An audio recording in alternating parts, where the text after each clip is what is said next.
aka, Xo'jaobodliklar Xudo xolasa Xo'jaobod yangi oshxonamiz ochilyapti. Bu oshxonamiz ochilishi bilan sizlarni taklif qilamiz. Manzilimiz o'ta yaqin. Yaqin domlarini oldida, ro'parasida bu yerdan mashina bozorida oldidan kelinadi. Bu yerda svetoforda oldidan kelinadi. Sizlarga ichki narsalarni arzonlarni ko'rsatamiz.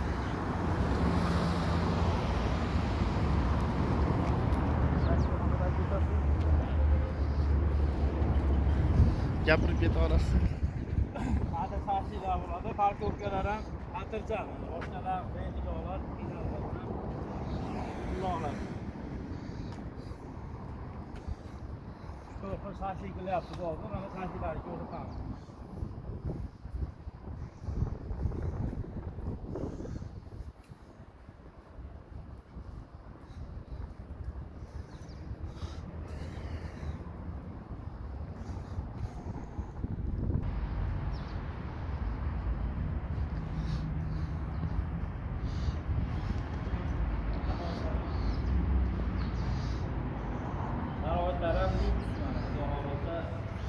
Oshnaoyni bilan, akalar bilan, qarindoshlar bilan kelib, so'morga oshlar aytib qo'yib, xotirjam gaplashib o'tirib oladi. Hamma sharoit bor.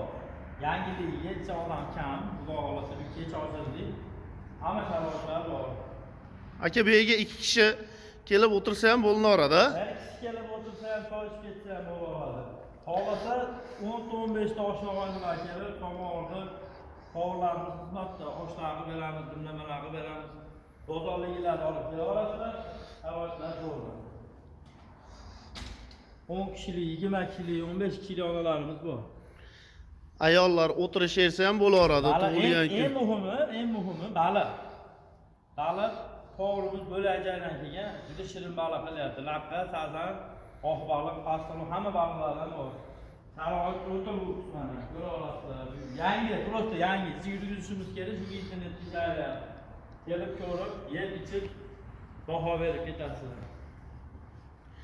Bu yerda tug'ilgan kunlarda o'tkazsa ham bo'laveradi-gana aka. Mana banketlarga luks xonalarimiz bor mana. 15 kishi deysizmi, 20 kishi deysizmi, 50-30 kishiga to'g'ri sig'oradi mana. Sharoitlar zo'r. Hamma sharoitni qilib beramiz. Inshaalloh yurgizsak, chiroyli turmoq bo'ldi mana.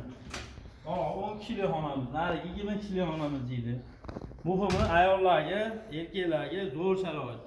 Birov bezovta qilmaydi, ishkilik yo'q, hamma sharoit zo'r. Xo'p, salomat bo'linglar.